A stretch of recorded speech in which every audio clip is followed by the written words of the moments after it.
मालवण म्हटलं की सिंधुदुर्ग किल्ला, पण मालवण म्हटलं की तशीच रुचकर मच्छीसुद्धा. पण तू ह्या मच्छीला आणणारा जो माणूस असतो, की जो मच्छीमार आहे, की जो इथला स्थानिक आहे, या संदर्भामध्ये खूप कमी वेळात चर्चा केली जाते. खरं तर मच्छीमार हा आपल्या जीवावर उदार होऊन दररोज समुद्रात जात असतो, मासे पकडत असतो, अक्षरशः जीवावर उदार होऊन तो परत येत असतो आणि आपण मात्र अत्यंत आरामात मच्छी मार्केटमध्ये मासे घेणे, त्याचे रुचकर पदार्थ खाणे एवढाच आनंद घेत असतो. परंतु त्याच्या पाठी या एका सर्वसाधारण मच्छीमाराचे किती कष्ट असतात हे जर बघितले तर खरंच आपल्याला आश्चर्य वाटेल.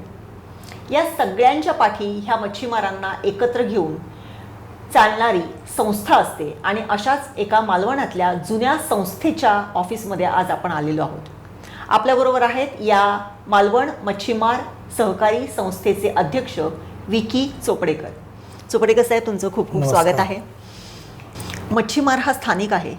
शिवाजी महाराजांचा देखील कोळ्याच्या वेशातलं जे काही मूर्ती आहे ती आपल्या सिंधुदुर्ग किल्ल्यावर आहे. एकूणच इथला जो श्वास आहे तो मच्छीमार आहे आणि या सगळ्यांना संघटित करण्याचे एक काम सोसायटीच्या मार्फत, सहकारी संस्थेमार्फत सुरू असते. सगळ्यात महत्त्वाचं म्हणजे सहकारी संस्थेचं किंवा मच्छीमार सहकारी संस्थेचं बेसिक काम काय असते?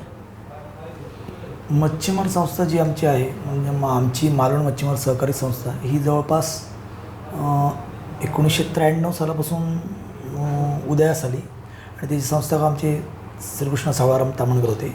नंतर बरेच पद्धतीने आता सध्या मी स्वतः आहे. तर ह्या संस्थेचं आमचं काम असं असतं की सभासद जे असतात त्यांच्याशी आणि फिशरीज ह्या ऑफिसची जे काही ज्या स्कीमी येतात, ज्या योजना येतात त्या तिथपर्यंत आम्हाला पोचवायच्या असतात आणि सभासदांना जो फायदा जास्तीत जास्त मिळवून देता येईल, ते असो डिझेलच्या मार्गातून असो, मार्गातून असो, सबसिडीच्या मार्गात किंवा काही अनुदान असो किंवा ॲक्सिडेंटली काही घडलं तर त्याला कसं आपण हेल्प करू शकतो ह्या मार्गातून. आणि ह्याच्यासाठी ह्या संस्था म्हणजे सहकार सगळे एकत्र येऊन जो सहकार होतो आणि त्यातनं ती उदयास आलेली संस्था असते आणि त्याच्यातनं ह्या मच्छीमार संस्था. आणि मच्छीमार म्हणून आमचं एक ध्येय आणखीन असं आहे की फक्त पूर्वीच्या काळात आपण काही लोक म्हणायचे की गाबीत म्हणून फक्त मच्छीमार गणला द्यायचो, तर आता तसं राहिलेलं नाही आहे. आमचा जो मच्छीमार आहे हा सगळ्या जाती जमातीत असतो, त्यातमध्ये सगळ्या प्रकारची लोकं येतात. त्याच्यामुळे आम्ही मच्छीमार म्हणून फक्त एक आमचं ध्येय आहे आणि शब्द पण आमचा तेच असतो, मच्छीमार आम्ही बोलतो, कोणाला दुखावता कामा नये. त्याच्यामुळे हे सर्व सभासद एकत्र घेऊन आम्ही चालतो.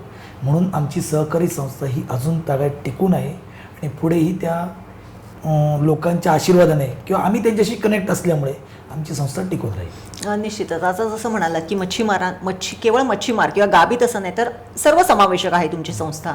म्हणजे मच्छीमार व्यवसायाशी निगडीत जी लोकं आहेत ती तुमच्या संस्थेमध्ये आहेत. अशा पद्धतीने जेव्हा काम करत असता त्यावेळेस जसं आता तुम्ही म्हणालात की डिझेल असेल किंवा इतर काही मिसॅप झाला, म्हणजे काही अपघात झाला किंवा इतर त्यांना स्कीम असेल तर ती सांगण्याचं काम असेल. तर त्या डिझेल हा जो काही आहे, कारण गेली कित्येक वर्ष आपण नेहमी पेपरमधून ऐकायचो की डिझेल परतावा आहे ते, असं भरपूर आम्ही ऐकत असू, पण त्याचं नक्की काय गणित असते किंवा काय असते ते काय नक्की म्हणजे कोणाला माहिती नसते. अनेक वेळेस त्याची आंदोलनं देखील झालेली होती, मालवणमध्ये सुद्धा झालेली होती. हे डिझेल परतावा किंवा डिझेल तुम्ही देता म्हणजे नक्की काय करता? आमच्या ज्या डिझेल नौका असतात तर त्यांना आम्हाला एक सरकारमान्य कोटा असतो महिन्यासाठी. फिशरीज ऑफिस आम्हाला ते सँक्शन करतं. एका 6 सिलेंडर बोटीला, मोस्टली बोटी या 6 सिलेंडर, 4 सिलेंडर आणि 2 सिलेंडर असे असे. आता 3 सिलेंडर पण आहेत, 1 सिलेंडर पण आहेत, पण फार दुर्मिळ त्या. तर 6 सिलेंडरसाठी जवळपास 35-70 म्हणजे 3570 लिटर डिझेल सँक्शन असतं जवळपास एका महिन्याला. आणि त्या डिझेल कोठ्याला सरकार आम्हाला एक रिफंड, म्हणजे थोडक्यात आपण त्याला परतावा, आम्ही डिझेल परतावा आम्ही म्हणतो ना, तो रिफंड देतो. 1 लिटर मागे जवळपास टॅक्स जसं वर खाली होतो त्यानुसार आम्हाला कधी 17 रुपये, कधी 18 रुपये, कधी 20 रुपये, कधी 20 रुपये नाहीच, आपण कमीच धरूया, 18 रुपये 60 पैसे असं आम्हाला मिळतं. त्याच्यामुळे एक आम्हाला एक तो दिलासा मिळतो. आणि पूर्वी हा प्रकार असायचा, परंतु तिकडनंच डायरेक्ट ते 20 रुपये कमी करून डिझेल इकडे यायचं. पण त्याचा काही ठिकाणी काही बंदरात काळा बाजार व्हायला लागला.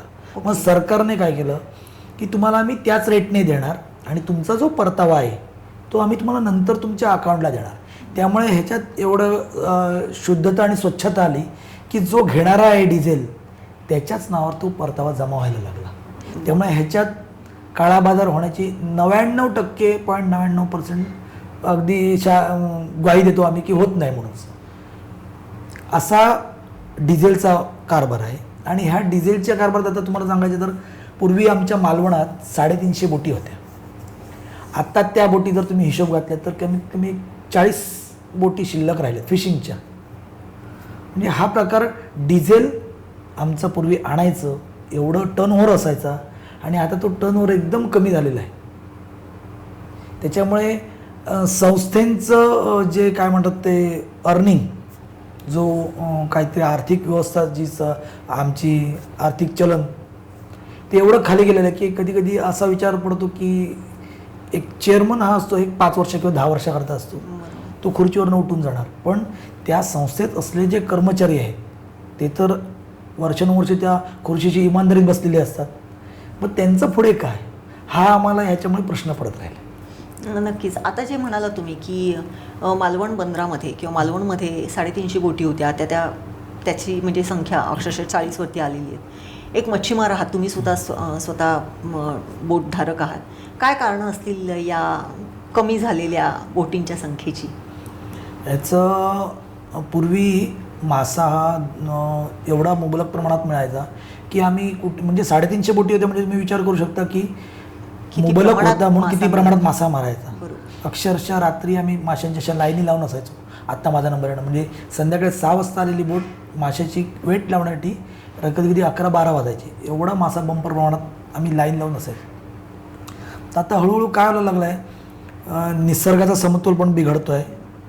त्याच्यामुळे तुम्ही बघितलात अचानक वादळं येणं असतात, वारे, पाण्याचे करंट्स हे वेगवेगळे म्हणजे अचानक होत आहेत. आता ह्यासाठी थोडासा मानवच कारणीभूत आहे. आपण एवढा डीपर न जाता तो एक शॉर्टकट म्हणून सांगतो तुम्हाला की पूर्वी आमच्याकडे समुद्रात जवळ मासे मिळायचे आणि एक नेट टाकला तर भरून यायचे असं असायचं फिशिंगच्या बोटी. आणि आता ते झालं कसं, समुद्रात मासा शोधावा लागतो, तो खूप लांब लांब जाऊन शोधावा लागतो. पूर्वी आमच्या मालवणच्या समोरच आम्हाला मासा मिळायचा, आता खूप लांब जाऊन शोधावा लागतो आणि तो पण शाश्वत नाही. म्हणजे मिळेल की नाही मिळेल हे आम्हाला माहिती नाही. बरोबर. मग त्याच्यामुळे आम्हाला ती रिस्क असते. एका बॅरलची किंमत कमीत कमी 20,000 रुपये आहे. एक बोट ट्रिपला जाताना कमीत कमी 3 दिवसाच्या ट्रिपला गेली तर कमीत कमी 2 ते 3 बॅरल घेऊन जाते. म्हणजे 60,000 रुपये तो खर्च, बरोबर, प्लस एका दिवसाचा पगार कर्मचाऱ्यांचा कमीत कमी 5,000 ते 6,000 रुपये होतं जेवण खाण्यासहित. आणि बर्फ, ऑइल हा एवढा खर्च घेऊन त्याला आउटपुट आलं पाहिजे. ते येणार त्यातनं परत 10% एजंट कमिशन दिलं जातं. ते नाही द्यावंच लागतं कारण सेल करून तो देणार. आणि ह्याच्यातनं जे उरतं म्हणजे कधी कधी आपण एक म्हणूया त्याला ती साजेशी लागेला, डोंगर पोखरून आम्ही उंदीर काढतो कधी कधी, असा प्रकार होतो. आणि त्याच्यामुळे हा एक आणि रिस्क आलीच. आणि त्याच्यामुळे हा ट्रॉलर व्यवसाय, फिशिंग ट्रॉलर व्यवसाय हा खूप खाली खाली जात चाललेला आहे. आणि फिशिंग ट्रॉलर व्यवसाय खाली खाली जात असल्यामुळे संस्थाही त्यामुळे खाली जातात. कारण संस्था जवळपास जास्तीत जास्त संस्था ज्या आहेत त्या डिझेल विक्रीवर चालतात. आता डिझेल घेणारे जर कमी होत आहेत तर संस्थेला उत्पन्न कुठचं आहे. आणि दुसरं कारण म्हणजे आता आमच्याकडे पूर्वी रत्नागिरी साईडचे लोक जास्त असायचे, मुंबई साईडचे लोक जास्त असायचे कर्मचारी वर्ग म्हणून. आता झालं आहे कसं, त्यांच्याच गावात आंबे काढण्यासाठी, आंब्याची राखण करण्यासाठी आणखीन तिकडे उद्योगधंदे एवढे मोठे मोठे सुरू झाले आहेत, कंपन्या सुरू झाल्या आहेत की तिकडेच त्यांना माणसं हवी असतात. मग ती माणसं इकडे येत नाही. मग त्याच्यामुळे आम्हाला माणसांचा अभाव झाल्यामुळे आज मालवणातले काही दिग्गज लोक, मी नावं घेत नाही, ज्यांच्याकडे पैशाचा अभाव नसताना आर्थिक परिस्थिती त्यांची एकदम चांगली असतानासुद्धा त्या लोकांनी ह्या धंद्यातनं रिटायरमेंट घेतली. तर ती पैशासाठी नाही किंवा काही मिळत नाही म्हणून नाही, माणसांचा त्रास. आणि आपण लाखोनी कोट्यांनी घातलेली नौका समुद्रात उभी राहते, आपण काही करू शकत नाही, हे त्यांना दुःख वाटतं. बरोबर. आणि समजा समुद्रात एखाद्या वेळी माणूस आपली पळून गेल्यानंतर वादळं आली तर ती बोट, ती गाडी असते तर आपण पार्क करून कुठेतरी ठेवू शकतो, पण बोट त्या मालकाला पण माहीत नाही काय करता येत नाही. कारण त्याचं कारण मालवणात बंदर जेटी नसल्यामुळे माणूस वर जाऊ शकत नाही, मालक वर्ग. हा एक मोठा तोटा पण आहे आणि हे एक शोकांतिका पण आहे. निश्चितच. आता जसं म्हणालात की अनेक दिग्गजांनी आपला म्हणजे ह्या व्यवसायातून ते बाहेर पडले, थोडक्यात म्हणजे रिटायरमेंट घेतली म्हणजे याच्यातून बाहेर पडले. पण त्याचबरोबर तुम्ही असं म्हणालात की पहिल्यांदा आपल्याकडे मुंबई रायगडातली लोक इथे खलाशी किंवा त्या बोटीवरती काम करण्यासाठी यायची.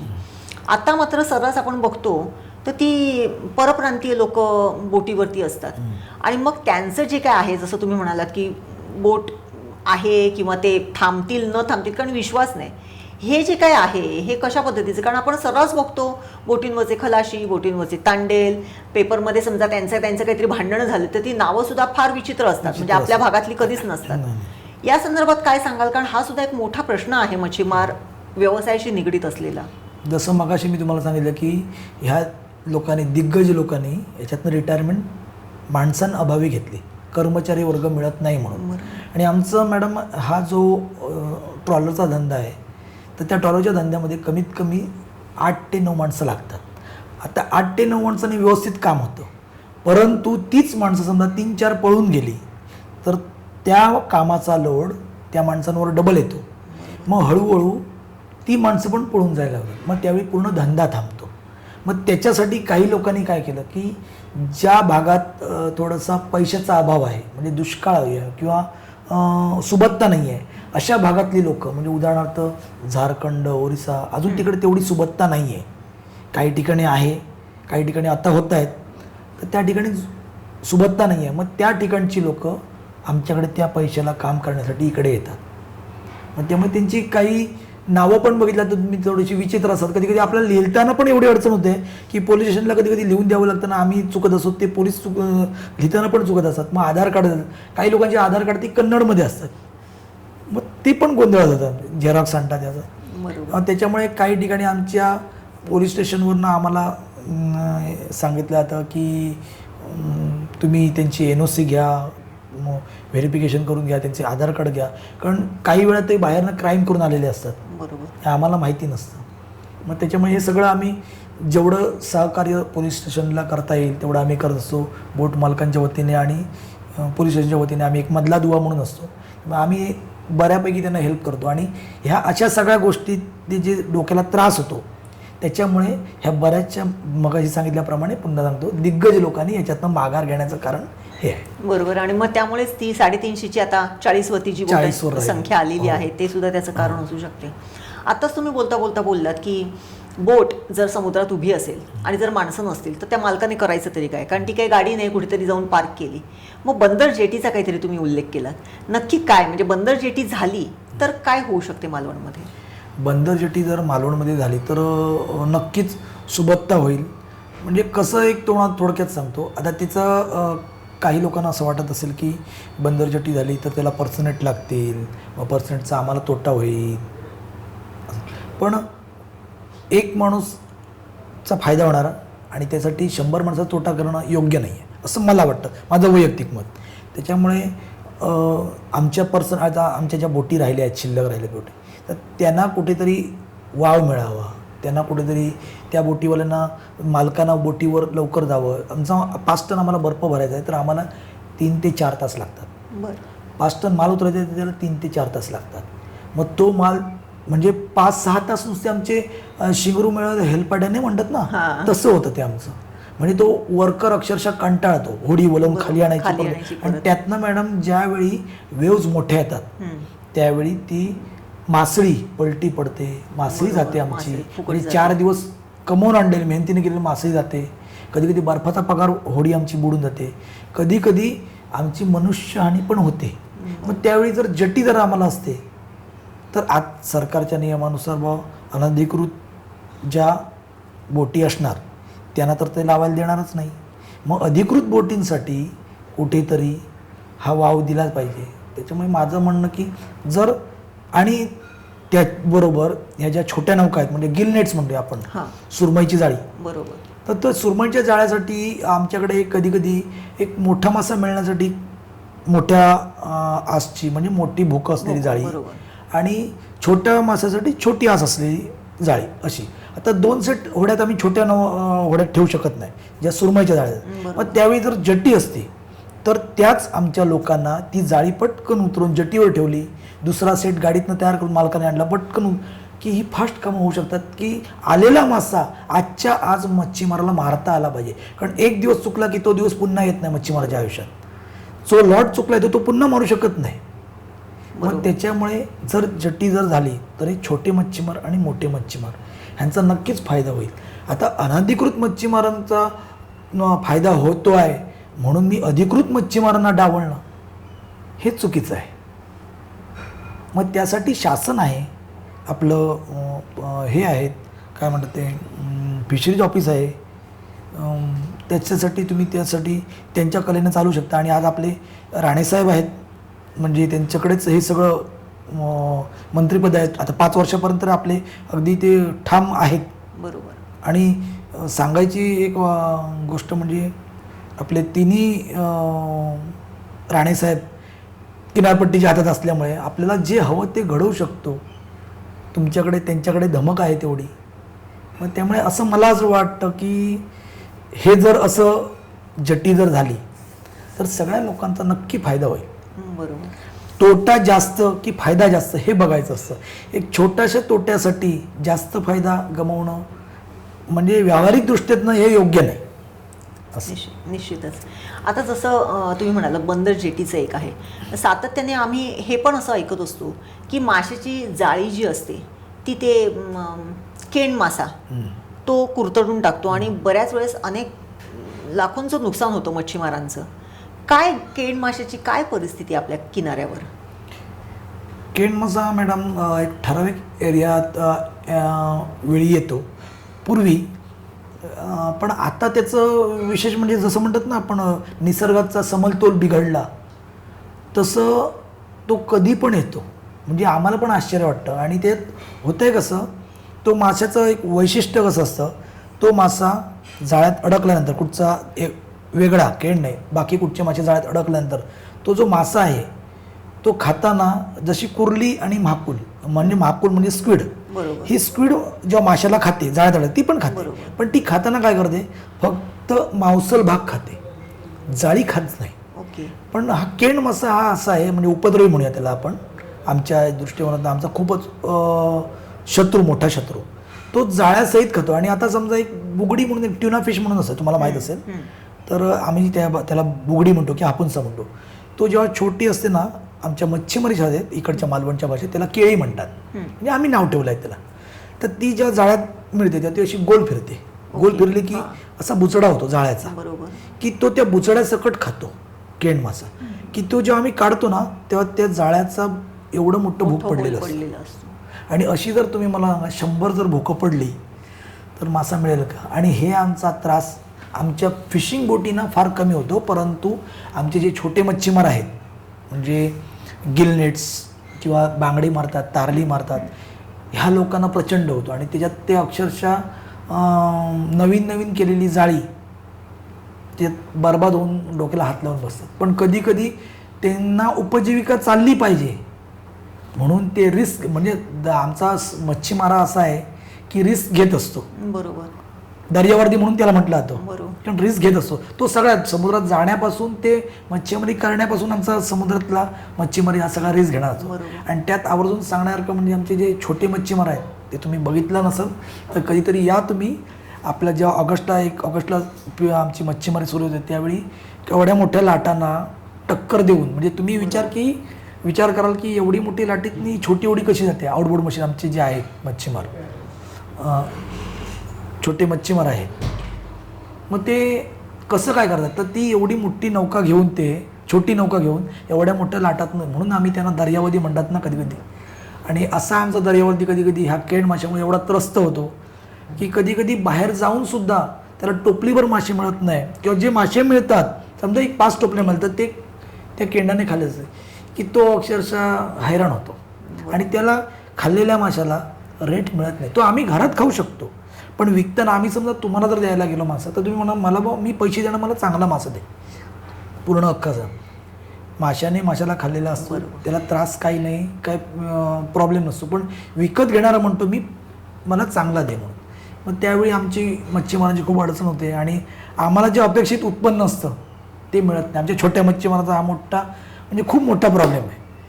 आणि हा प्रॉब्लेम तर मला तर असं वाटतं की त्यावर खूप सोल्युशन काढलं गेलं आहे, खूप हे केलं आहे, प्रगती आली आहे. पण या केंड माशावरची प्रगती अजून कुठे दिसलेली नाही आहे.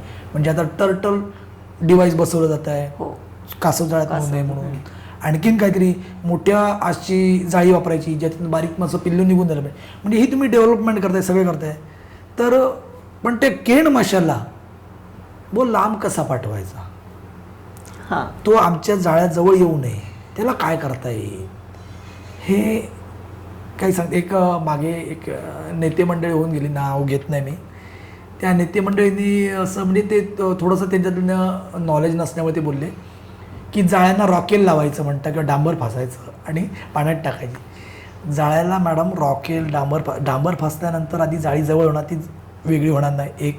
आणि जर रॉकेल लावलं गेलं तर ते रॉकेल लावल्यानंतर मासा जवळ येत नाही. हे त्या ह्यांना माहिती नाही, त्यांना माहिती नव्हतं म्हणून ते अजाणतेपणे बोलून गेलं. म्हणून मी फक्त नाव घेत नाही फक्त. तर ते म्हणजे ही आव्हानं आहेत, हां. ह्या अडचणी आहेत. हो. परंतु तरीही ह्या सगळ्या आव्हानांवरती, अडचणींवरती मात करत हा जो काही म्हणजे सर्वसामान्य मच्छीमार म्हणा किंवा ट्रॉलर व्यावसायिक म्हणा किंवा इतर म्हणजे मच्छीमारी करणारा कोणीही व्यक्ती जो काय आहे तो समुद्रात जात असतो, मासे पकडत असतो, आपल्या जीवावरती उदार होऊन हो. बाजारात घेऊन येत असतो आणि आपण फक्त त्याची किंमत करून आपण घरी आणत असतो. हो, हो, हो. म्हणजे हे जे आहे हे म्हणजे असं कधीच होणार नाही पुढच्या भविष्यात देखील की खूप इझी मासे असे आलेले आहेत म्हणजे आणि ते आपण घेतलेत इझिली आणि आपण विकायला दिलेले तसं नाही, नाही. ते एक काळ होता, तो गेला. तो काळ आता सुवर्ण काळ म्हणूया. तो काळ पुन्हा येणं तर मला शक्य वाटत नाही. बरोबर. असं जरी असलं तरी म्हणजे आता तुम्ही म्हणताय त्याप्रमाणे 40 बोटी राहिलेल्या आहेत. 40चे 4 100% होणार नाहीत. परंतु त्याच्यासाठी जी काही आव्हानं आहेत किंवा जे करायला पाहिजे ते सुद्धा तितक्याच चांगल्या पद्धतीने करणं देखील आवश्यक आहे. तुमची बंदर जेटीची जी काही मागणी आहे ती निश्चितच पुरी होईल अशी आपण आशा करूया. आणि एकूणच म्हणजे सहकारी संस्थेच्या माध्यमातून म्हणा किंवा इथला मच्छीमार जगायला पाहिजे. कारण आपण नेहमी विचार करतो तो पारंपरिक मच्छीमारांचा विचार करतो, कारण ते बिचारे गरीब असतात. कित्येक वर्ष त्या होडीने जाऊन थोडे तुटपुंजे जे काही मासे मिळतात ते आणायचे, बाजारात विकायचे, त्याच्यावरती आपलं आयुष्य चालवायचं, अशा पद्धतीने काम करत असतात. यांचं म्हणजे ह्यांची जी काही मुलं असतात किंवा एखाद्याला शिकायची इच्छा असेल पण तो आर्थिक परिस्थितीमुळे त्याला शिकणं नाही शक्य होत असेल तर अशांसाठी मच्छीमार संस्था मदत करते का? अशांसाठी म्हणजे मच्छीमार होता आम्ही मदत म्हणजे जसं आमचं योजना ज्या येतात त्यावेळी एखादं शिकण्यासाठी म्हणून आमच्याकडे फिशरी डिपार्टमेंट आहे. तर फिशरी डिपार्टमेंटमध्ये आपल्या एक फिशरीज आमचं त्याला काय म्हणूया आम्हाला एक 6 महिन्याचा आम्हाला एक कार्यकाळ कोर्स असतो फिशरीजचा. मग त्याला आम्ही त्यातनं आमच्या सभासद जर तो आमचा सभासद असला तर त्याला आम्ही लेटर देऊन त्या ऑफिसमध्ये त्या शाळेमध्ये म्हणजे फिशरीजची आमची शाळा आहे त्याच्यात आम्ही शिकण्यासाठी ट्रेनिंगसाठी त्याला आम्ही पाठवतो. ओके. आणि त्याच्यामुळे एक फायदा होतो असा की जर तो चांगला शिकत गेला तर त्याला एक बऱ्यापैकी ट्रेनिंग मिळतं आणि त्याच्यातनं जर नोकरीचा जर भाग कुठे जरी असला तर त्यातनं जे एक सर्टिफिकेट आम्हाला राज्य सरकारचं एक सर्टिफिकेट असं मिळतं की त्या सर्टिफिकेटचा बेनिफिट्स त्याला बऱ्याचशा ठिकाणी जर इंटरव्ह्यू दिल्यानंतर पाण्याशी निगडीत असलेला कुठचा जर व्यवसाय असला किंवा ऑफिस असलं तर त्याला त्याच्यावर पटकन त्या ह्याच्यामुळे एक प्लस पॉईंट म्हणूया आपण, बरोबर, त्याला प्राधान्य दिलं जातं. आणि त्याच्यामुळे आम्ही जेवढी हेल्प करता येईल तेवढी आम्ही मच्छीमार असो किंवा जो आमचा त्यातला त्यांचे मुलं असो स्टुडंट असो त्यांच्यासाठी आम्ही आता 18 वर्ष झाल्यानंतरही काही लोक वंचित राहू नये म्हणून लगेच आम्ही त्यांना सांगतो की तुम्ही या आमच्याकडे सभासद द्या. आज मालवणात जेवढी तुम्ही नीट जर बघितलं असेल तर सभासद संख्या सगळ्या संस्थेत सर्वात जास्तीत जास्त सभासद संख्या आमच्या संस्थेची आहे. कारण आम्ही जास्तीत जास्त कोणाला रोखत नाही. का रोखत नाही तर हे जे मच्छीमार होणारे मच्छीमार पुढची पिढी आहे. आता काही लोक मच्छीमारी धंद्यात पूर्ण स्वतः मच्छीमार जात नाही, पण गाडीचे धंदे आहेत. बरोबर. मासे घेऊन विकतात, मासे घेऊन जातात, मग इन्सुलेट गाडी घ्यायची, मग त्यांना ते प्राधान्य मिळतं. आमच्या ह्याच्यामुळे असल्यामुळे सभासद असल्यामुळे आम्ही त्यांना क्रियाशील सभासद असल्याचा दाखला देतो आणि तोच सभासदचा दाखला ॲक्सेप्ट करून फिशरी डिपार्टमेंट त्यांचं नाव रिकमेंड करून त्यांना ते वरनं तो अनुदान येतं मग ह्याचं गाडीचं. आणि असा हे असल्यामुळे आम्हाला ते सगळं अगदी सगळ्यांना आम्ही धरून राहतो, म्हणजे सभासद असो किंवा त्यांची मुलं असो. बरोबर. एकूणच आपण बघितलं, मालवण मच्छीमार सहकारी संस्थेचे अध्यक्ष विकी चोपडेकर यांच्याशी आपण बातचीत करत होतो. स्वतः विकी चोपडेकर हे स्वतः मच्छीमार आहेत, त्यांचे ट्रॉलर आहेत. त्यांनी मच्छीमारीशी निगडीत असलेली आव्हानं तर सांगितलीच आणि आवश्यकता काय आहे याचा देखील उहापोह केला. गेली काही वर्ष, कित्येक वर्ष ते इथे मच्छीमारी करतायत, त्यामुळे मच्छीमारीशी किंवा समुद्राशी संबंधित अत्यंत चांगलं नॉलेज किंवा ते माहिती, ते ज्ञान त्यांच्याकडे आहे. या सगळ्या ज्ञानाचा उपयोग आजच्या मच्छीमार युवक तरुणांनी करून घेणं खरंच गरजेचं आहे. कारण मच्छीमार हा जगला पाहिजे, त्यात करून पारंपरिक मच्छीमार हा तर जगलाच पाहिजे. आणि असं जर झालं तर हा आपला जो किनारपट्टी आपली जी आहे ती सुजलाम सुफलाम पुन्हा एकदा व्हायला फारसा वेळ लागणार नाही. त्यांनी अपेक्षा व्यक्त केलेल्या आहेत.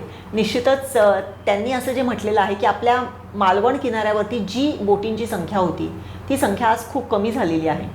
भविष्यात जर आधुनिक तंत्रज्ञान आणि त्यांनी अपेक्षा ज्या व्यक्त केलेल्या आहेत त्या जर पूर्ण झाल्या तर किंबहुना जी पूर्वीची संख्या होती त्याच्यापेक्षा दुपटीने इथे बोटींची संख्या होईल. तेवढ्याच मुबलक प्रमाणामध्ये मासे देखील इथे मिळतील. दर्याचा राजा जर सुखी असेल तर प्रजा देखील, म्हणजेच मासे खाणारे देखील तेवढेच सुखी होतील, कारण त्यांना थोडेसे स्वस्त मासे मिळतील. एकूणच या सगळ्या गोष्टींवरती चोपडेकर साहेब तुम्ही खूप चांगल्या पद्धतीने माहिती दिली, त्याबद्दल संपूर्ण कोकणसात लाईव्हच्या परिवारातर्फे तो तुमचे आभार मानतेच. आणि मच्छीमारांना जगवण्यासाठी, मच्छीमार संस्थेतला एक एक सदस्याला हात देण्यासाठी ही जी काही तुम्ही संस्थेचा डोलारा स्वतःच्या खांद्यावरती घेतलेला आहे त्याच्यामध्ये तुम्हाला भविष्यामध्ये उत्तरोत्तर प्रगती हो आणि संस्था आणखीन चांगल्या पद्धतीने 100 वर्ष गाठो अशी सदिच्छा व्यक्त करते. धन्यवाद.